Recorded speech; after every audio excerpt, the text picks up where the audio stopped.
Some people simply don't belong in certain families. Miran said it in Korean, smiling, lifting her teacup like she'd just commented on the weather. 30 relatives sat frozen around the table. She assumed the black American woman seated near the kitchen door couldn't understand a single word of it. She was wrong. Sloane Whitaker set down her napkin, stood, and answered her. In Korean, so flawless, so devastating, that grown men at that table forgot how to breathe. I spent 8 years learning your language, she said, voice trembling at the very edges, staring directly into the eyes of the woman who'd just tried to erase her in front of everyone she loved, because I respected your culture enough to know that admiration, without effort, means very little. A pause. The whole room hung on it. The hardest part was never the grammar. It was believing that after all those years, I would finally be judged by my character instead of my appearance. Nobody at that table said a single word. Rewind 8 years, and you'll understand exactly how she got to that moment, and exactly what happened after. If a single sentence just gave you chills, imagine what it did to that room. Hit subscribe now, drop a comment telling me where you're watching from, and smash that like button before we go back to the beginning. Because trust me, this only gets more intense from here. Sloane Whitaker grew up in Seattle, the kind of kid who read the dictionary for fun and then felt embarrassed about it.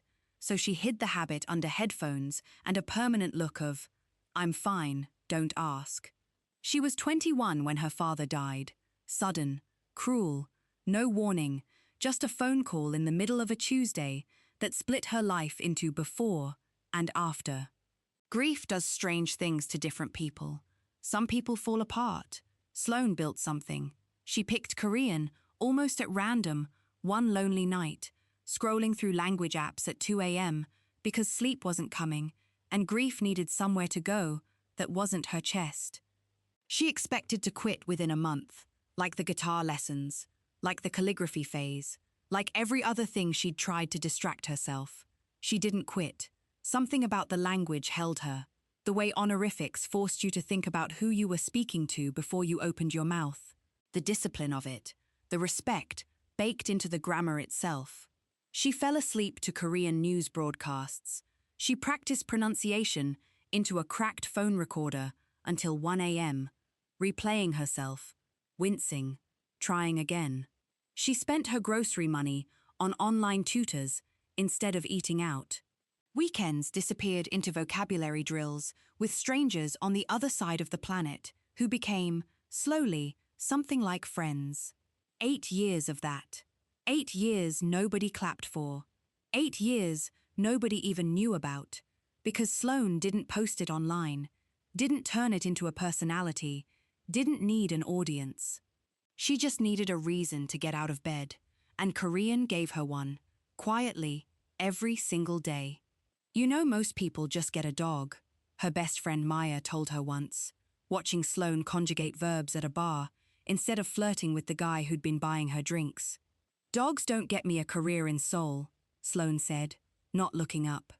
Neither does whatever you're doing right now, babe. Give it 8 years, Sloane. It's been 3. Give it 8 years, Sloane repeated, and went back to her flashcards. And Maya, God bless her, ordered another round and let it go, the way good friends learn to let the strange, stubborn things go. There were other nights too, nights that weren't funny at all. Nights she sat on her apartment floor, surrounded by grammar textbooks, missing her father so badly it felt physical, wondering out loud to an empty room whether any of this actually meant anything, or whether she was just a grieving 20-something, building an elaborate, expensive distraction. Her tutor in Busan, a retired schoolteacher named Mrs. Han, who'd never once raised her rates, despite Sloane's obvious financial strain, used to tell her the same thing every time the doubt crept in. Language is not a hobby you finish, Mrs. Han said once, over a grainy video call, at 1 a.m. Sloane's time. It is a house you build one brick at a time, and some nights you only lay one brick, and that is still building. Sloane didn't fully believe her back then. She believes her now. She was wrong to doubt it. Dead wrong, And it still makes Sloane laugh a little when she thinks about it, because 8 years later, that expensive distraction put her in a boardroom in Seoul, correcting a multinational conglomerate's own numbers back to them in their native language, and nobody in that room was laughing at all. The opportunity arrived the way opportunities sometimes do.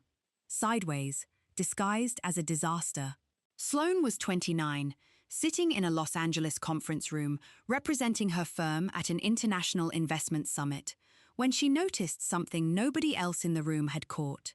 A multi-million-dollar discrepancy buried 3 layers deep in a due diligence report from a South Korean hospitality conglomerate called Hanseong Group. She raised her hand, she explained it. In Korean, directly to the Korean delegation, correcting their own numbers back to them with more precision than their own analysts had managed. The room went very, very quiet. 3 weeks later, Hanseong Group offered her a position in Seoul. She said yes before they finished the sentence. Her first month at Hanseong taught her a lesson nobody puts in the recruitment brochure. Being fluent doesn't mean being welcome. She was the only black executive in her division, and some of her new colleagues treated that fact like a math error they were personally offended by. They smiled at her in English in meetings. Then, the second she stepped into the elevator, they switched to Korean. She probably memorized a few business phrases for the interview. They hired her to look good in front of foreign investors. Optics. I heard it's a diversity thing. Corporate wanted a headline. Sloane stood 2 feet away, badge on, coffee in hand, understanding every syllable. She said nothing, not because she was weak, because she'd learned something in 8 years of lonely practice rooms that these people hadn't learned in a lifetime of comfort. The person who reacts first usually loses, so she filed it away. Filled her notebook with observations instead of grudges, waited. Her supervisor was a different story entirely. Jun Seo was 32, Hanseong's youngest executive director, the only son of the company's largest shareholder, and, according to office legend, the single most unbothered man in the building. He didn't do small talk. He didn't do favoritism. He judged people on exactly one metric. Could you do the job, or couldn't you? Sloane could do the job.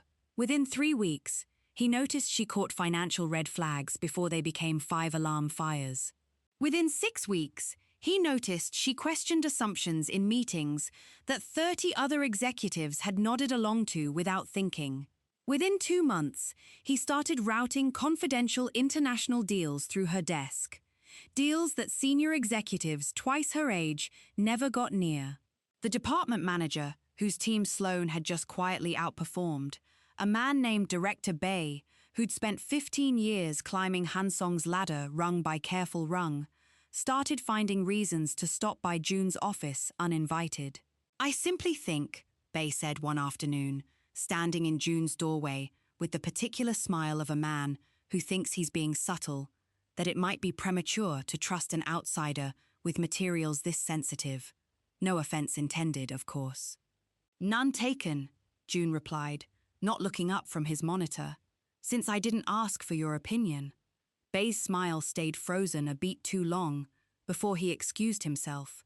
That's when the resentment stopped being whispers and started being sabotage.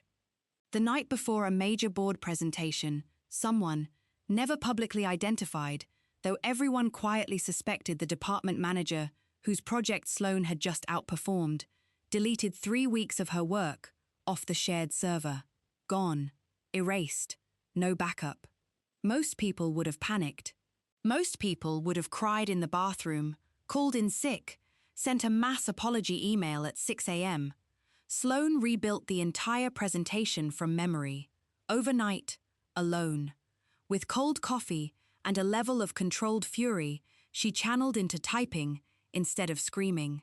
She delivered it the next morning without a single slide missing. How? June asked her afterward, in the hallway, genuinely stunned. Did you rebuild 12 hours of work in one night? Sloane shrugged. 8 years of talking to myself in an empty apartment builds a pretty good memory. He almost smiled. Almost. A week later, someone leaked an anonymous accusation that Sloane had shared confidential documents with a competitor. Security revoked her badge on the spot. She sat in an empty conference room for 3 days while the investigation dragged on, calm on the outside, quietly terrified on the inside that 8 years of sacrifice were about to be erased by a lie with no name attached to it. "You understand, this is absurd," June said, pacing the small room on day 2, arms crossed so tight his knuckles had gone pale. "You've never once accessed those files. I've seen your login history myself. Then why am I still sitting in here?" Sloane asked, not bitter, just tired. The particular exhaustion of a person defending herself against a ghost with no name. Because accusations move faster than truth. They always have. He stopped pacing, looked at her directly. "It won't stay this way. I promise you that." "Careful," Sloane said, managing a thin smile despite everything. "Promises are expensive around here." He didn't smile back. "Then consider this one, non-refundable." On day 3, IT confirmed what June had already suspected. The leaked documents had been accessed from a terminal 2 floors away, at a time Sloane had been sitting in a meeting with 11 witnesses. The investigation cleared her completely. Nobody apologized. The same people who'd whispered leak in the break room simply went back to pretending none of it happened, the way people do when the truth is inconvenient. Through all of it, Sloane never complained, never played victim, never made it anyone else's problem. She quietly helped junior staff hit impossible deadlines. She stayed 2 hours late, off the clock, mentoring an intern nobody else had time for. When she found out, by accident, through a hallway conversation she wasn't supposed to overhear, that one of the building's janitors couldn't afford emergency surgery for his daughter, Sloane paid the hospital bill anonymously and never told a soul. June found out anyway. Someone always finds out. He didn't say anything to her about it. He just started watching her differently. Admiration is a slow burn. It sneaks up on people who aren't looking for it, which is exactly how June ended up standing in his own office one evening, staring at a spreadsheet Sloane had annotated with 3 separate red flags his entire senior team had missed, thinking, "I think I'm in trouble." Rumors move faster than facts in any company on Earth, and Hanseong was no exception. Within a month, the board was whispering that June and his American analyst were involved. Some of it was jealousy, dressed up as concern. Some of it was just board executives with nothing better to gossip about. All of it eventually reached the one person in the building whose opinion actually mattered. June found Sloane late one evening, alone in the office, and did something almost out of character. He apologized before anything had even gone wrong. "My mother is traditional," he said, choosing the word carefully. The way you choose a word you know is doing a lot of heavy lifting. "If she ever says something insensitive, please don't take it personally." Sloane looked up from her screen, unreadable. "I won't." He left. She smiled politely until the door closed. Then, alone in her apartment that night, overlooking a city she'd spent 8 years dreaming about, she cried. Not because strangers disliked her, she'd survived worse than strangers, but because some quiet, hopeful part of her had believed that if she just worked hard enough, understood enough, respected the culture enough, she'd eventually be judged by her character instead of her skin. And here was proof, delivered gently by the one person she trusted at Hanseong, that some rooms had already decided the verdict before she walked in. She wiped her face, opened her Korean grammar book out of pure old habit, and kept studying anyway, because that's who she was. That's who she'd always been. The gossip, predictably, reached Miran. Miran Seo was elegant, in the way expensive things are elegant. Deliberately, permanently, with zero tolerance for anything out of place. She was the true power behind Hanseong Group, the woman board members quietly deferred to even when her son's name was on the door. To Miran, family reputation wasn't a value, it was the entire foundation everything else was built on. Her son was expected to marry into an influential Korean family, full stop, No asterisk, no exceptions for, but she's brilliant, or, but she's kind. The rumor of a black American employee catching her son's eye did not sit well with her. It sat about as well as gravel, in a silk shoe. So Miran did what powerful mothers with old money and older opinions do. She planned an event, an extravagant family celebration, officially honoring Hanseong's latest business success. Unofficially, an inspection. A test with a woman who didn't even know she was taking it. Sloane knew the second she walked through the gates of the CO estate that something was off. The estate itself was breathtaking. Stone pathways, manicured gardens, lanterns glowing gold against the evening sky. The kind of beauty that makes you want to whisper. But beauty, she was learning, could be a very effective disguise. Every other guest received a warm smile at the door. Sloane received polite, practiced indifference, the kind so smooth it almost passed for warmth, if you weren't paying attention. She was paying attention. Inside, her name card sat at a small side table near the household staff. Not near June, not near the executives, near the kitchen door. A distant aunt glanced over, smiled with her mouth only, and murmured to the woman beside her, at least they found a seat for her. Quiet laughter rippled around that end of the table. Sloane sat down anyway, spine straight, expression pleasant, and thought, 7 years of language partners across 9 time zones prepared me for a lot of things. Petty rich people were somehow not on the syllabus. Good to know. Dinner began, and the entire table shifted seamlessly into Korean. Fast, casual, the kind of speed native speakers use with each other, without thinking. Nobody translated a single word for her. Nobody even glanced her way to check if she understood. An uncle, 3 glasses of wine deep, announced to the table that foreigners simply cannot understand Korean values, no matter how long they live here. Nobody corrected him. Nobody translated for the woman sitting quietly 2 seats down either. A cousin picked up the thread, laughing, questioning why Hanseong would ever trust someone who can't possibly grasp our traditions with confidential business. It's a liability, honestly, she added, swirling her wine. Cute for headlines, terrible for shareholders. She's efficient at least, someone else offered, as if that were a generous concession. Efficient like a calculator, the cousin shot back, delighted with herself. Nobody invites a calculator to family dinner. Another cousin leaned toward the first, smirking behind a raised hand. Maybe she thinks we're complimenting her. More laughter.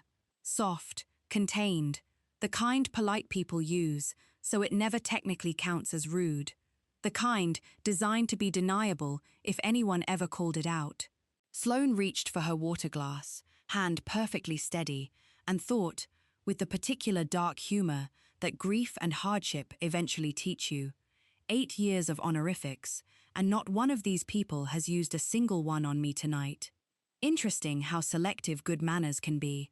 Sloane sat through every word with a calm expression that cost her everything to maintain, cataloguing each comment the way she used to catalogue vocabulary, not to forget it, but to be ready for it later. June sat 2 seats down, jaw tight, saying nothing. Torn, visibly, between protecting the woman he'd started falling for and detonating a scene in front of his mother and 30 relatives. He chose silence. It would turn out to be the most expensive decision of his life. And then, Ran, calm as a woman, discussing the weather, lifted her teacup and delivered the line that would end up defining the entire evening. I hope she understands enough English to know this isn't hatred. A small, elegant pause, the kind rehearsed 100 times in a mirror. Some people simply don't belong in certain families. The room went silent in that specific way. Rooms go silent right before something happens that people will talk about for years. Sloane set down her napkin. Here is where you'd expect her to cry, or storm out, or throw the wine glass she'd been gripping so hard it cracked, the way this story started. That's the trope, isn't it? The humiliated woman, finally breaking, tears streaming, chair scraping back in fury. It's satisfying in the way a jump scare is satisfying. loud, quick, forgettable by morning. Sloane didn't do any of that. She stood up. We're at the part of the story where everything turns. And honestly, if you've made it this far without your jaw on the floor, I don't know what to tell you. This is exactly the kind of moment this channel exists for. Comment below with a single word for how you think this ends. Hit that like button and subscribe if you haven't already, because the next 60 seconds of this story are the reason it's blowing up. Sloane bowed, formally, respectfully. The kind of bow that takes years to learn correctly. The angle, the timing, the stillness after.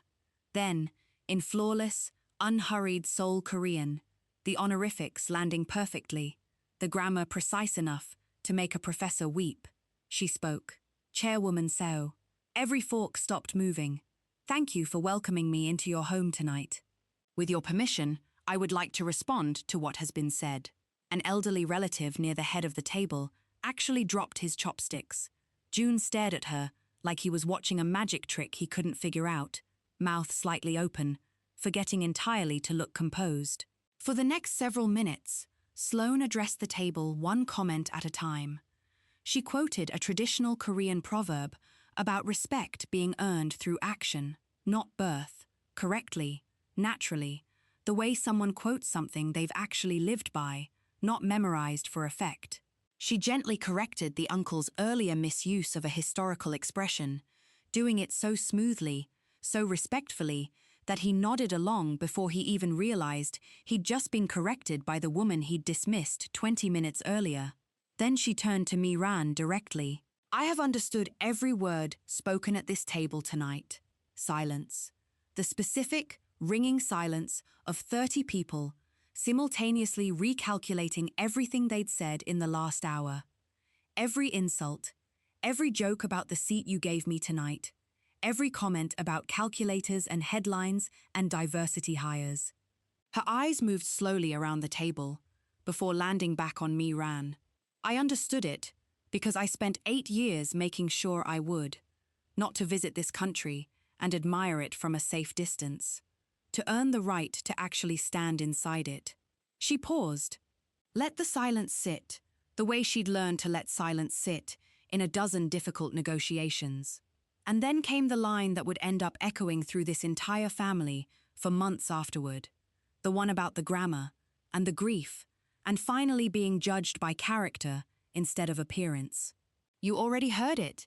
It landed exactly as hard the second time, in that room, as it did the first time you heard it. Several relatives lowered their eyes. Someone at the far end of the table quietly set down their glass, like even the sound of it felt too loud. I didn't come here tonight asking anyone to lower their standards for me. She looked around the table, unhurried, meeting eyes that had avoided hers all evening. I came hoping mine would finally be enough. She bowed once more, precise and unbothered by the 30 pairs of eyes locked on her. Then she turned and walked out of the CO estate. No shouting, no slammed door, no dramatic exit line thrown over her shoulder like a movie villain.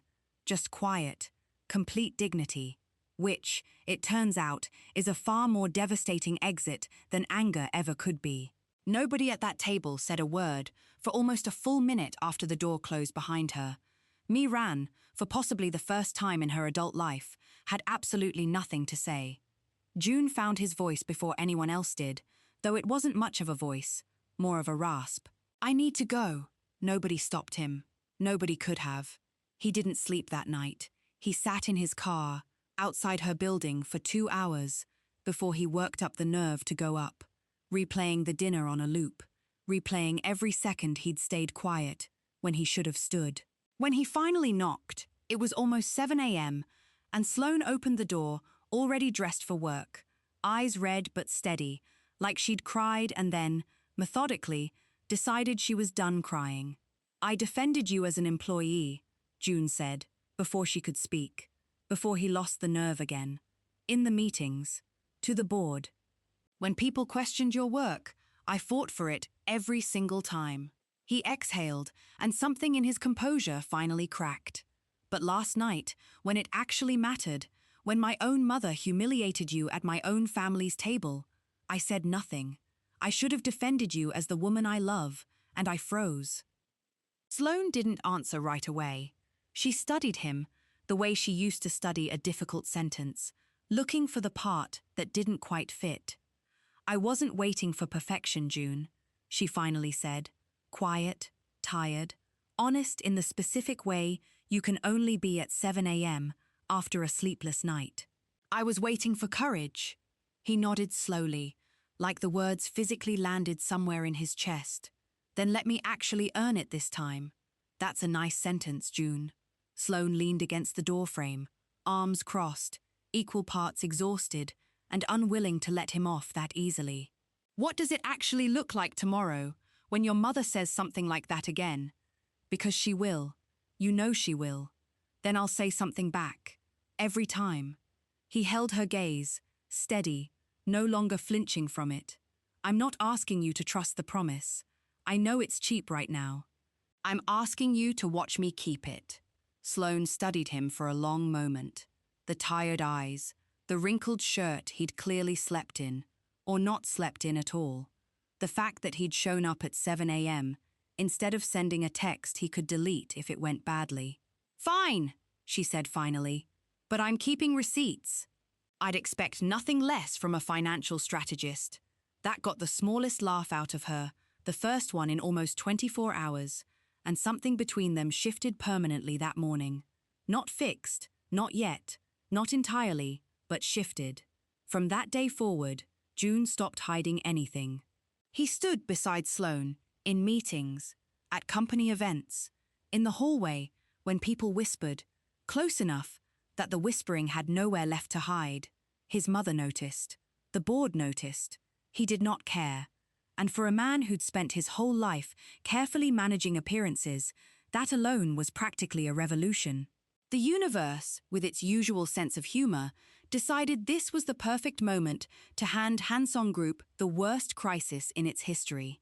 A multi-billion-dollar merger with an American investment consortium, a deal 3 years in the making, a deal thousands of jobs quietly depended on, collapsed almost overnight.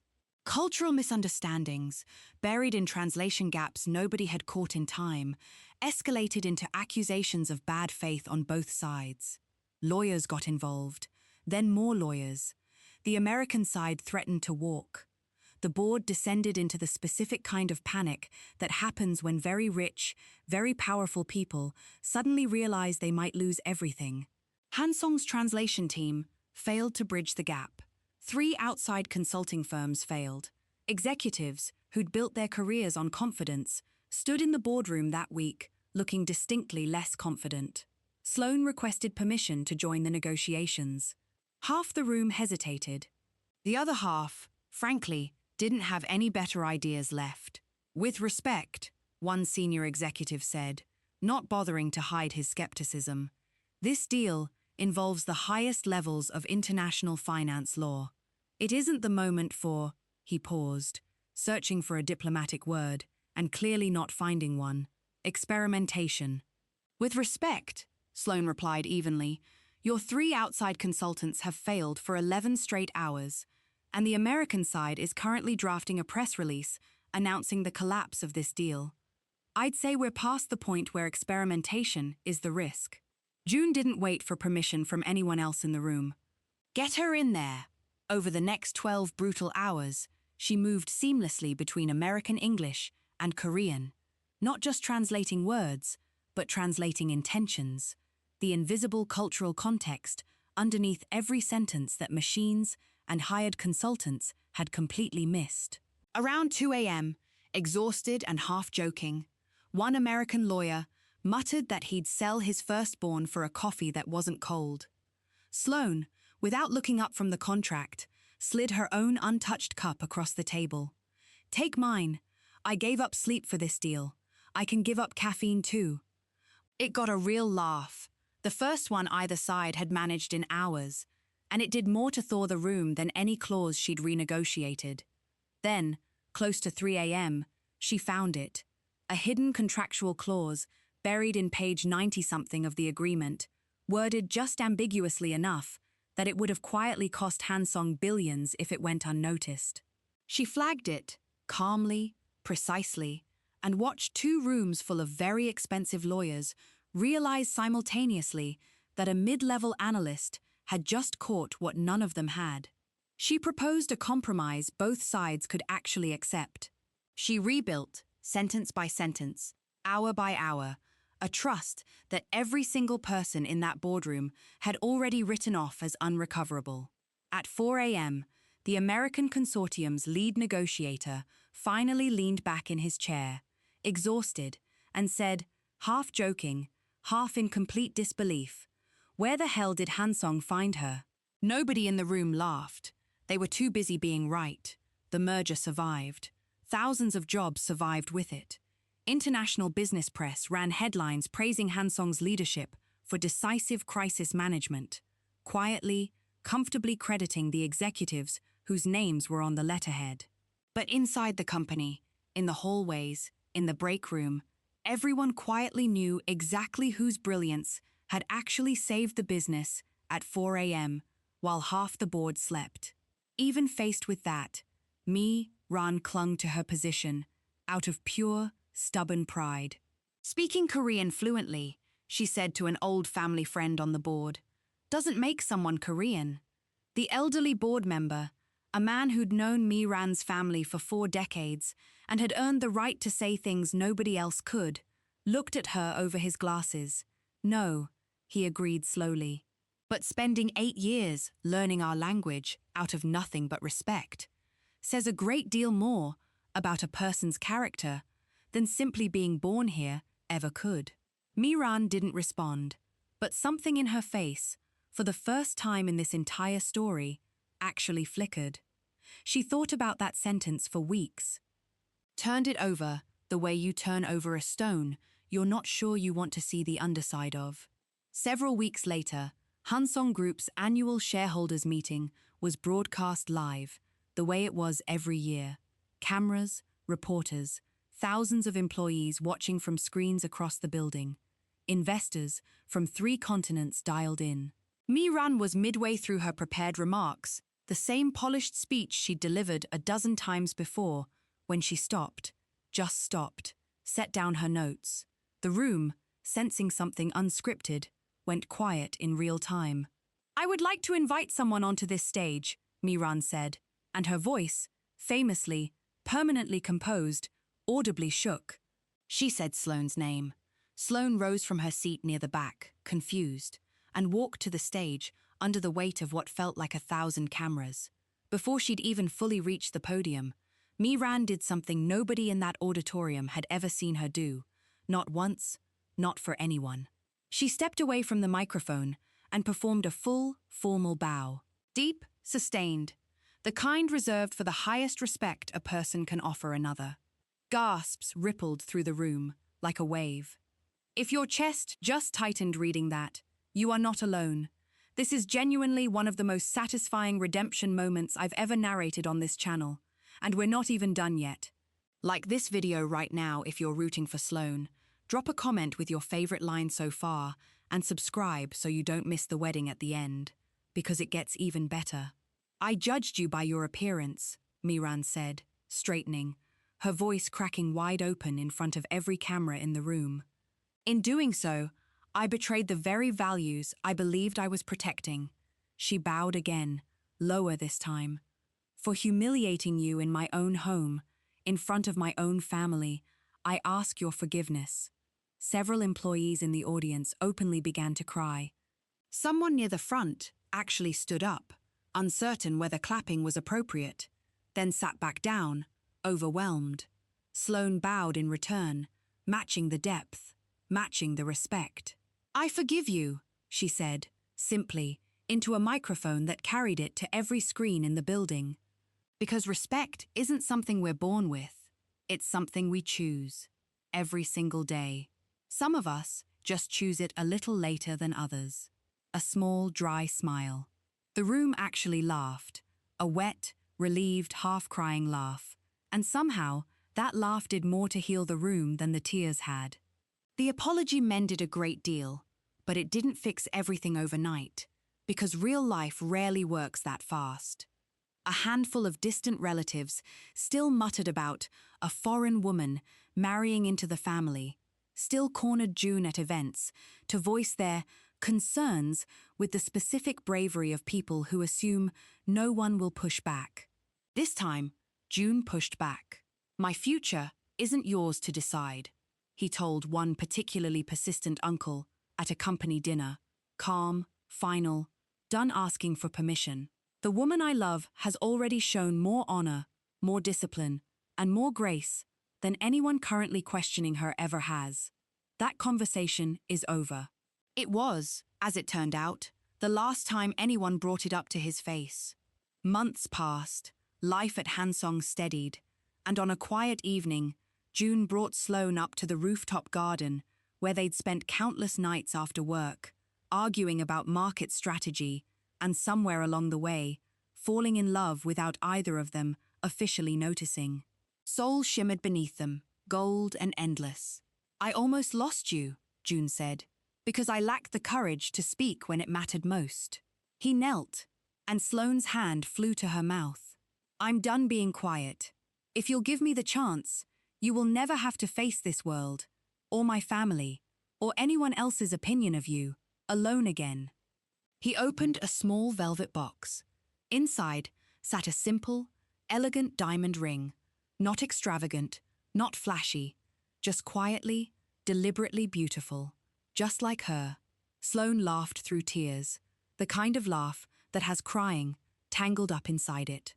"You know," she managed, "for a man who once froze in front of 30 relatives, you really nailed the timing on this one." "I've been practicing," June admitted, still on one knee, grinning despite himself. "Yes," Sloane said, before he could even finish waiting for the answer. "Yes, obviously, yes." The engagement made national news within a day. Some outlets praised the couple as a symbol of a changing career, evidence that the old walls were finally coming down. Others ran comment sections full of exactly the kind of ugliness you'd expect. Neither Sloane nor June let strangers with opinions dictate their happiness, which, if you've been paying attention this whole story, should not surprise you even a little. To everyone's genuine astonishment, Miran personally oversaw the wedding preparations, down to the smallest detail. She sat with Sloane for hours, asking real questions about her family's American traditions, insisting, firmly, the way only Miran could insist on anything, that the ceremony honor both cultures equally, without either one playing second fiddle to the other. Somewhere between choosing flowers and arguing gently over menu options, the two women started laughing together. Cooking together in Miran's enormous kitchen, badly, both of them, which somehow made it better, sharing stories that had nothing to do with business or reputation or 8 years of language drills, just two women, slowly, becoming something neither of them expected. Family, for real this time, not for show. On a bright spring afternoon, hundreds of guests filled the CO estate gardens for the wedding. The same gardens where, months earlier, Sloane had been seated near the kitchen door and laughed at behind polite hands. Business leaders, government officials, employees from every level of Hanseong, friends who'd flown in from Seattle, and relatives who had once quietly opposed the entire relationship, now seated in the front rows, because that's what public redemption tends to do to private opinions. Sloane walked down the aisle in a gown that blended modern elegance with subtle Korean-inspired detailing. Miran had helped her choose herself.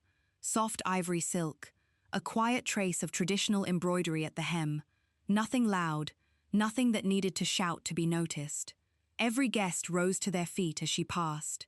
June watched her walk toward him, with tears he didn't bother hiding, thinking about the woman who'd once entered this exact estate through what some relatives had privately, cruelly treated as the servant's entrance, and was now walking through the front as the center of the entire family's world. Near the back row, one of the aunts who'd once whispered, "At least they found a seat for her," dabbed her eyes with a tissue. And if anyone noticed the irony, nobody was cruel enough to mention it out loud. Redemption, it turns out, has a way of quietly rewriting people's memories of their own behavior. Everyone at that wedding would eventually tell the story, as though they'd been rooting for Sloane the entire time. Sloane didn't correct them. She'd earned the right not to have to. After the vows, they honored tradition with a pieback ceremony, bowing respectfully to the elders in a ritual generations old. When Sloane knelt before Miran, the older woman didn't simply accept the bow the way tradition dictated. She reached down, gently lifted Sloane to her feet instead, and pulled her into an embrace in front of every single guest. "My daughter," Miran whispered, voice breaking completely. It was the first time she'd ever called her that. Sloane thought, absurdly, of the small side table near the kitchen door, the name card nobody had translated for, the aunt who'd whispered that at least they'd found her a seat. She thought of 8 years of grammar books and 1 a.m. recordings, and a grief she'd turned into discipline, because discipline was the only thing that had ever felt like it belonged to her. None of it had led here in a straight line. All of it, somehow, had led here anyway. "Thank you, Hermione," Sloane whispered back, using the word for mother for the very first time, and felt Miran's arms tighten around her at the sound of it. The garden erupted into applause, loud enough to startle the birds out of the trees. Later that evening, at the reception, Miran stood before hundreds of guests, raised her glass, and set aside her prepared remarks entirely. "The day I believed Sloane was too different for this family," she said, voice trembling, "was the day I revealed the actual limits of my own heart, not hers." A pause, a small, humble laugh at herself. "She did not become worthy of us because she learned our language. She was always worthy. Learning our language was simply one more way she expressed the discipline, the humility, and the respect she already carried inside her, long before any of us bothered to notice." She turned toward the newlyweds, eyes bright. Our family did not give Sloane honor. A wet smile. Sloane reminded every single one of us what honor actually means. The ballroom rose in a standing ovation that lasted a full 2 minutes, and somewhere in the middle of it, Sloane leaned over to June and whispered, only half joking, "Your mother gives a better speech than half our board members." "Don't tell her that," June whispered back. "She'll want a raise." They laughed, together, the way people laugh when the hardest chapter of their story has officially, finally, closed. As June and Sloane shared their first dance beneath a canopy of lights overlooking the Seoul skyline, two families who had started as strangers, then rivals, then finally something like one family, there was no longer a single question in that room about whether Sloane Whitaker belonged. She had never actually needed anyone's permission. She earned her place through 8 lonely years of practice nobody applauded, through quiet sacrifice nobody witnessed, through unwavering dignity in rooms designed to strip it away, and through a love that simply refused to bow to other people's prejudice. And the woman, once humiliated at a dinner table for being different, became the daughter-in-law who quietly, permanently changed one of Korea's most powerful families, not by becoming someone else, but by finally being seen exactly as she'd always been. If this story hit you the way it hit me writing it, you know what to do. Like the video, drop a comment with the moment that got you the most, and subscribe for more stories just like this one. Because trust me, we're just getting started. See you in the next one.